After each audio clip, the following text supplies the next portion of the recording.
Hello, it's Ollie of Vocal Swords here, bringing good ideas to life to the masses. And today we're talking about Viktor E. Frankl's Man's Search for Meaning, the classic tribute of hope from the Holocaust. So Viktor E. Frankl was an Austrian neurologist and psychiatrist.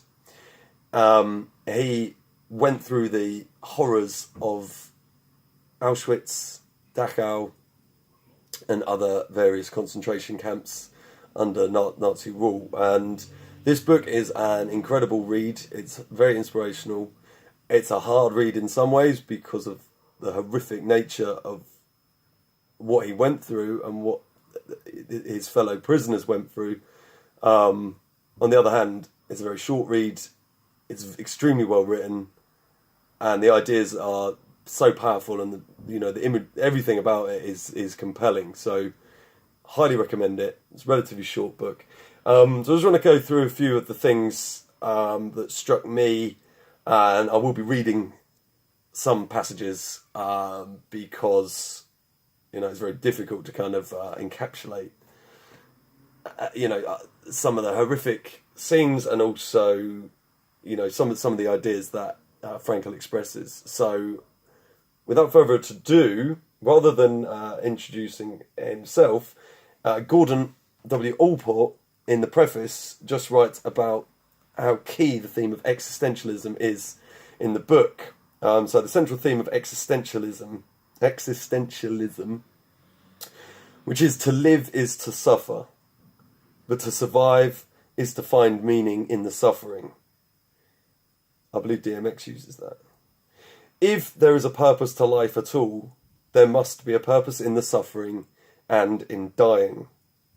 But no man can tell another what this purpose is. Each must find out for himself and must accept the responsibility that his answer prescribes. If he succeeds, he will continue to grow in spite of all indignities. And Frankl is fond of quoting Nietzsche, who says, "He who has a why to live can bear with almost any how." So the very key to that, and why he quotes Nietzsche, is about the why. And I'm a big fan of Simon Sinek, and all of his work is about the importance of focusing on a why. Because if you know why you are existing, you're going to be able to get through all the harshness, all the hurdles that life throws at you. And this is coming from a man who, literally got through, possibly the worst, the most horrific situation known to man. So there's an incredible need for us to individually establish our purpose. And this directly relates to, or answers the question, around man's search for meaning. What is meaning? And meaning is, for each individual, to be able to find your purpose. Your purpose is your meaning. And he talks about this right throughout the book. Just to set a little bit of the scene, I don't want to go too in depth around some of the horrific elements, and like I say, it's well worth reading because it embeds in your head and you really reflect on it. But there is an awful lot of horror in there. And so early in the book, Frankl describes the dehumanization that comes with being in the camps. That's as they enter, they have to remove all their clothing, completely depersonalizing them. With unthinkable haste, people tore off their clothes. As the time grew shorter, they became increasingly nervous and pulled clumsily at their underwear, belts and shoelaces. Then we heard the first sounds of whipping, leather straps beating down on naked bodies. Next, we were herded into another room to be shaved. Not only our heads were shorn, but not a hair was left on our entire bodies. Then on to the showers, where we lined up again. We hardly recognised each other, but with great relief, some people noted that real water dripped from the sprays. While we were waiting for the shower, our nakedness was brought home to us. We really had nothing now except our bare bodies. Even minus hair, all we possessed, literally, was our naked existence. And I don't know if it's completely true, but that raw just existence as a completely naked individual. I don't know whether that's where the term existentialism came from. I'm just purely speculating here. So immediately, you're in this world of horror, but purpose is a theme, but also humour is a theme throughout the book. So even though Frankl and his fellow prisoners are faced with absolute horror, they manage to somehow find a grim humour in the horror. And throughout the book, he talks about this ability for us to find a level of humour in even the most dire of circumstances. After a time, we again heard the lashings of the strap and the screams of tortured men. This time it lasted for a while. Thus the illusions some of us still held were destroyed one by one, and then, quite unexpectedly, most of us were overcome by a grim sense of humour. We knew that we had nothing to lose except our so ridiculously naked lives. When the shower started to run, we all tried very hard to make fun, both about ourselves and about each other. After all, real water did flow from the sprays. So yeah, it's fascinating how, we are able to make light of certain things, even in the most ludicrous of situations. But there was another bit that struck me. Amongst all of the horror, there's certain things that have more of an impact, even though you wouldn't necessarily think that they were that profound. So for him, he found that in some respects, it's not the physical pain which hurts the most. And this applies to adults as much as punished children, he writes. It is the mental agony caused by the injustice and the unreasonableness of it all. So even though they went through an awful, so much incredible pain, like physical pain, it's the injustice and unreasonableness that really gets to us. Strangely enough, a blow which did not even find its mark can, under certain circumstances, hurt more than one that finds its mark. Once I was standing on a railway track in a snowstorm. In spite of the weather, our party had to keep on working. I worked quite hard at mending the track with gravel, since that was the only way to keep warm. For only one moment I paused to get my breath and to lean on my shovel. Unfortunately, the guard turned around just then and thought I was loafing. This is not doing the job properly. The pain he caused me was not from any insults or blows. That guard did not think it worth his while to say anything, nor even a swear word, to the ragged, emaciated figure standing before him, which probably reminded him only vaguely of a human form. Instead, he playfully picked up a stone and threw it at me. That, to me, seemed the way to attract the attention of a beast, to call a domestic animal back to its job, a creature with which you have so little in common that you do not even punish it. So, yeah, that kind of just level of psychological trauma that it was for him one of the hardest things. And the next kind of level of psychological kind of damage that was done, and it was luckily what Frankl was able to survive, but his fellow prisoners didn't, was just getting into such a psychological tunnel that you do not care. You don't care about anything. And he talks about a prisoner who'd passed into this, what he called a second stage in his psychological reactions. He didn't avert his eyes at any of the horrors. He found himself waiting outside a sick bay, and he stood unmoved while a 12-year-old boy who had been carried in because he had been forced to stand at attention for hours in the snow and working outside with bare feet because there were no shoes for him in the camp, and his toes had become frostbitten, and the doctor on duty picked off the black gangrenous stumps with tweezers one by one. Disgust, horror and pity are emotions that our spectator could not really feel anymore.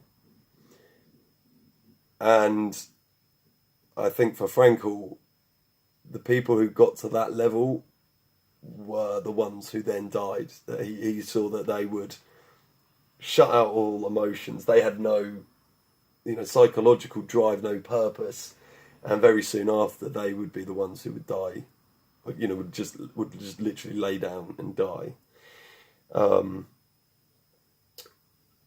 I mean, for me, that was one of the most horrific passages in the book. So, I think by presenting that, it really establishes how horrific it was. Because a lot of the next sections and insights that I wanted to talk about is kind of a lot more hopeful, and I think the whole book is ultimately hopeful, but it's encapsulated in this really horrific shell or story. So talk about the importance of humour. I mean, and within the camps, he finds that the injury of injustice causes huge pain, huge mental pain. And I think that's so true. We can put up with, physically, everyone can put up with a lot of physical pain, but injustice, indignity is massive.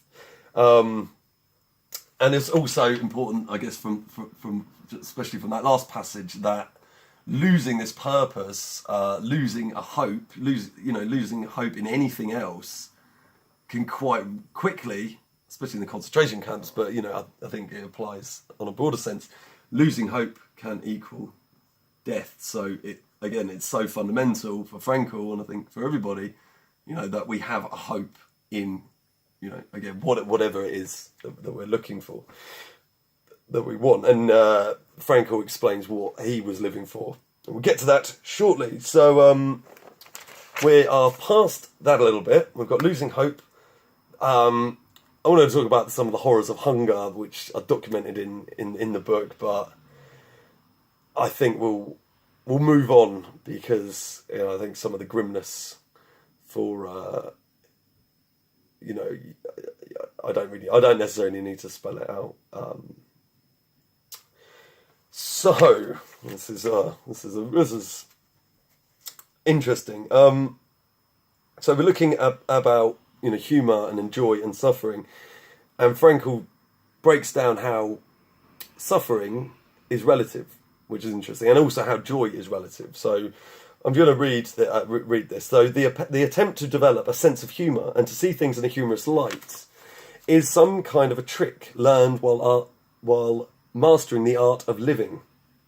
Yet it is possible to practice the art of living even in a concentration camp, although suffering is omnipresent. To draw an analogy, a man's suffering is similar to the behaviour of gas. If a certain quantity of gas is pumped into an empty chamber, it will fill the chamber completely and evenly, no matter how big the chamber.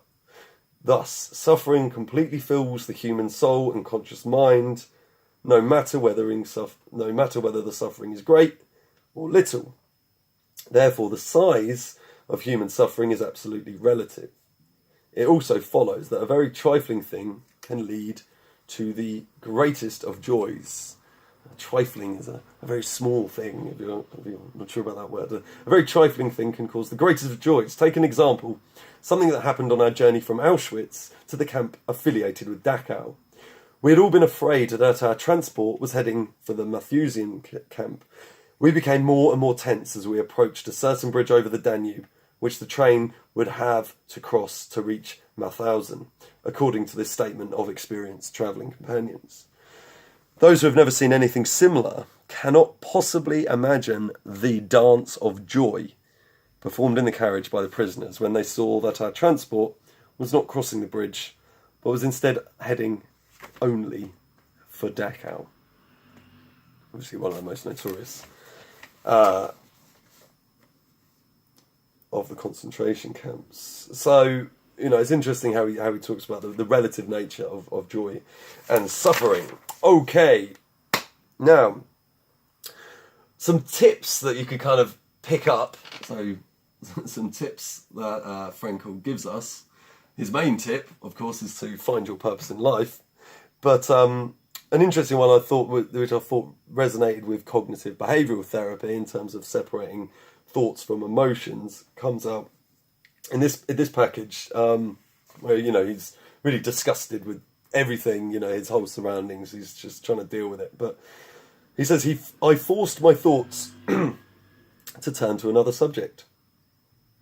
Suddenly, I saw myself standing on the platform of a lit, warm, and pleasant lecture room. In front of me sat an attentive audience on comfortable, upholstered seats. I was giving a lecture on the psychology of the concentration camp. All that oppressed me at that moment became objective, seen and described from the remote viewpoint of science. And by this method, I succeeded somehow in rising above the situation, above the sufferings of the moment, and I observed them as if they were already of the past. Both I and my troubles became the object of an interesting psychoscientific study undertaken by myself. What does Spinoza say in his Ethics? Emotion, which is suffering, ceases to be suffering as soon as we form a clear and precise picture of it. Now, the emotion, which is suffering, ceases to be suffering as soon as we form a clear and precise picture of it. So, from that, it's about being able to cultivate a sense of detachment from reality. And I think this is a different detachment than the person who just didn't care. It's about separating the emotions of reality with the thoughts and the experience of reality, and how our minds are so powerful we can, as Frankl did, think about things that are happening now as if they've already happened. They're happening in the past and you're looking at them objectively, and you can spend your time and your brain power analysing that situation, kind of removing the emotional pain, which I think was pretty insightful. Again, we keep tips, detachment, cultivate humour. I'm not going to put cultivate because that's too long, so I'm just going to write humour. Humour, like I say, sort of keeps coming up, and it's not a laugh out loud book, but Frankl really talks about the importance of humour. And he calls it one of the soul's weapons. Humour was one of the soul's weapons in the fight for self-preservation. It is well known that humour, more than anything else in the human makeup, can afford an aloofness and an ability to rise above any situation, even if only for a few seconds. And I think in a previous video I've done on depression, a lot of the neuroscience and the research really shows how powerful, on a physiological level, how powerful humour can be. So keep telling yourselves them jokes would be the advice from Frankl, I think. Okay, so we're going to move on. How joy and suffering are relative. I do apologise if my notes are all over the place, which they are now. This is where we have to detach thoughts because I don't know how to edit stuff, so I'm going to keep that to last. We've got the humour there. Aha! Now, this is, for me, the key that Frankl found for himself in terms of purpose. And I wonder if you can guess what it is. Yes. What's this whole purpose thing? So they were on a forced march. Pretty much everything was forced. The accompanying guards were shouting at us and driving us with the butts of their rifles.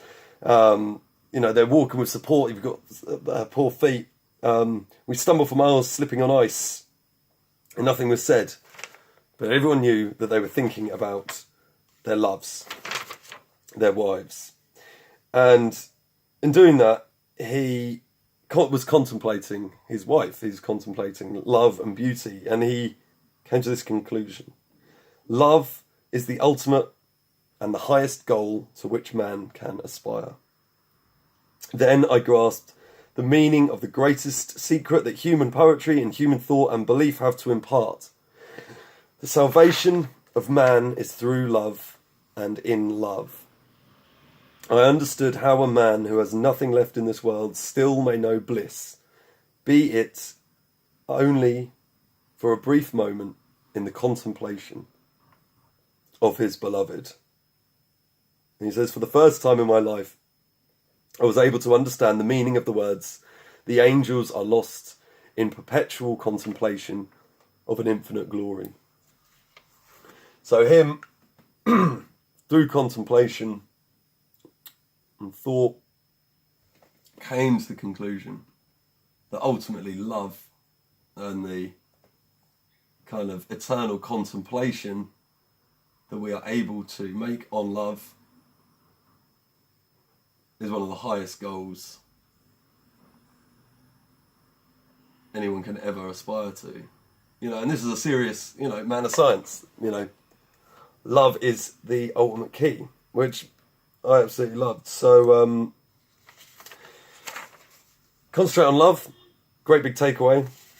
And from that, I felt later on as I was reading and then rereading, looking at this, another passage struck me because he realised that his outward purpose in life was around love, but it wasn't necessarily specific to his wife. It was love in general. This is my interpretation, and love for others, because there was a scenario in which he was the medical doctor in charge of a hut of inmates. Lots were dying, but he had the opportunity to escape. But he's feeling a bit uneasy about leaving his patients. He writes, I ran out of the hut. Oh no, sorry. So one of the patients asks him, you two are getting out? I denied it, but I found it difficult to avoid his sad look. After my round, I returned to him again. A hopeless look greeted me, and somehow I felt it to be an accusation. The unpleasant feeling that had gripped me as soon as I had told my friend I would escape with him became more intense. Suddenly I decided to take fate into my own hands for once. I ran out of the hut and told my friend that I could not go with him. As soon as I had told him with finality that I had made up my mind to stay with my patients, and I believe this is out of love for them, as soon as I had made up my mind to stay with my patients, the unhappy feeling left me.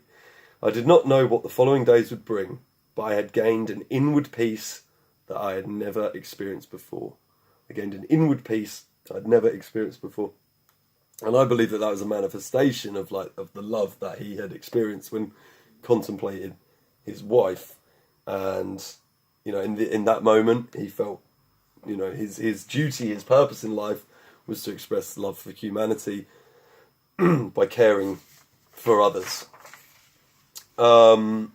So, talked about relative suffering, don't lose hope, detachment techniques, why humour is so key to things.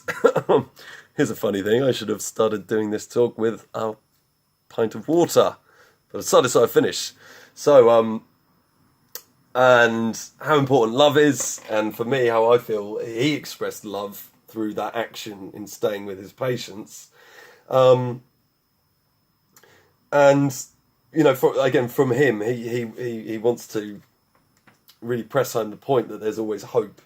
The experiences of camp life show that man does have a choice of action. He says there are enough examples often of a heroic nature which proved that apathy could be overcome and irritability suppressed. Man can preserve a vestige of spiritual freedom, of independence of mind, even in such terrible conditions of psychic and physical stress. So if we have that ability, but we have that ability that's funneled because we have a real purpose on life, it's how do we do that? How do we find the meaning of life? And he says life ultimately means taking the responsibility to find the right answer to its problems and to fulfill the tasks which life constantly sets for each individual. These tasks, and therefore the meaning of life, differ from man to man. I should say, or woman to woman. But writing in the context. These tasks, therefore the meaning of life, differ from man to man, and from moment to moment. Thus, it is impossible to define the meaning of life in a general way. Questions about the meaning of life can never be answered by sweeping statements. Life does not mean something vague, but something very real and concrete. They form man's destiny, and man's destiny is different and unique for each individual. So, if you apply that to your own scenario and think deeply on it, you will come up, if you can work out what your purpose is, the specific sets of tasks that you have to do will appear to you, and the way that you manage to do them will become clearer to you, the clearer your purpose becomes, I believe. Having read this, because it's pretty, it really resonates with me personally, and, hopefully it will be with you. Maybe my presentation might not do the trick. Like I say, recommend to read it yourself. So, I think one of the purposes, as well as just general love, but more specifically for Frankl, he always had in his mind the idea that he wanted to develop his ideas and present them to a wide audience. He wanted to speak, he wanted to write his books, get his ideas down. And one of his big contributions to psychiatry was logotherapy. And for him, in logotherapy, the patient is confronted with and reorientated towards the meaning of his life. So he was of the view that a lot of people's problems stemmed from the fact that they didn't know why they existed. Existentialism, like, what was the purpose in your life? So his form of therapy is about constantly asking the question, or helping the client, helping people to discover and unearth their purpose in life. Excuse me. He used the term logotherapy because logos is a Greek word which denotes meaning. So meaning therapy was, again, what's the meaning of life? Therapy.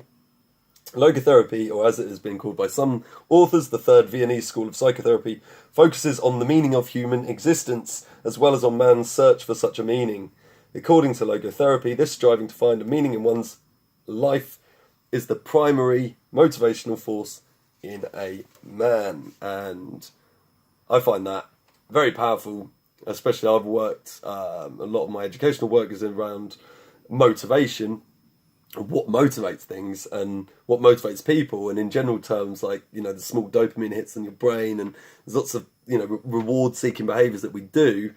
But if you can have a primary overarching purpose, that is going to be so motivational, and to push everything, to help develop discipline and help push you in the correct direction. So, I think it's a highly useful tool, form of therapy, something we can all reflect on.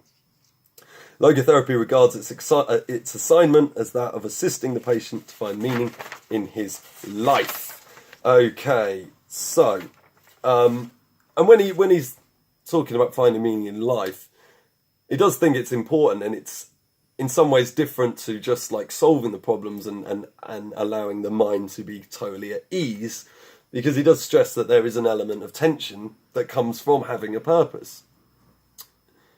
You can't achieve a purpose, you can't have a purpose if it's just really easy to get to, because then you've achieved your purpose straight away, and there's no work involved, there's no journey. And a lot of the rewards that we get, well, most of the rewards that we get are on the journey. So we shouldn't be striving for happiness. We should get happiness as a side effect of being on the right route, being on the right journey, and making the right moves and decisions.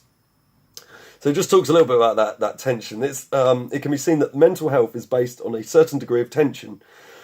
The tension between what one has already achieved and what one still ought to accomplish, or the gap between what one is and what one should become. Such a tension is inherent in the human being, and therefore is indispensable to mental well-being. We should not then be hesitant about challenging man with a potential meaning for him to fulfill.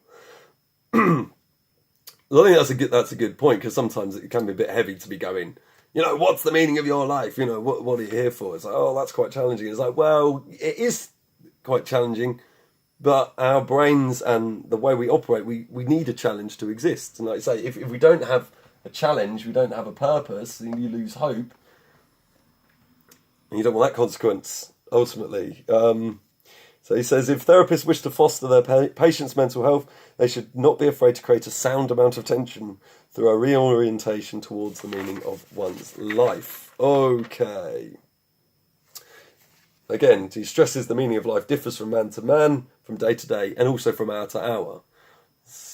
Which is an interesting one. I think it depends how deeply you reflect on it. I mean, you would think that the purpose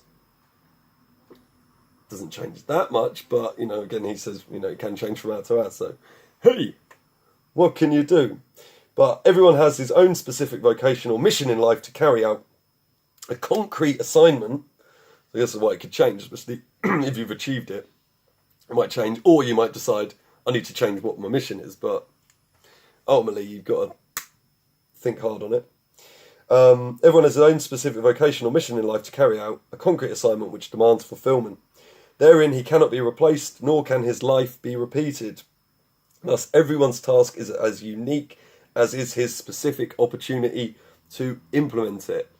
And I love that because it really places a value on every individual's human life. Every individual has the potential to achieve something really, truly amazing. And if he had died in that camp through saving others, that would have been truly amazing. It's an incredibly beneficial to the rest of humanity that he did survive, wrote this book, and is able to share that understanding.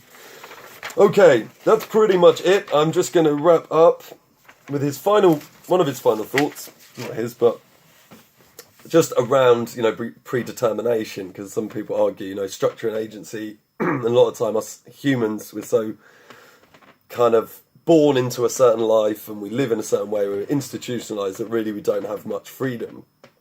And Frankl would argue against that with this man is not fully conditioned and determined, but rather determines himself, whether he gives in to conditions or stands up to them.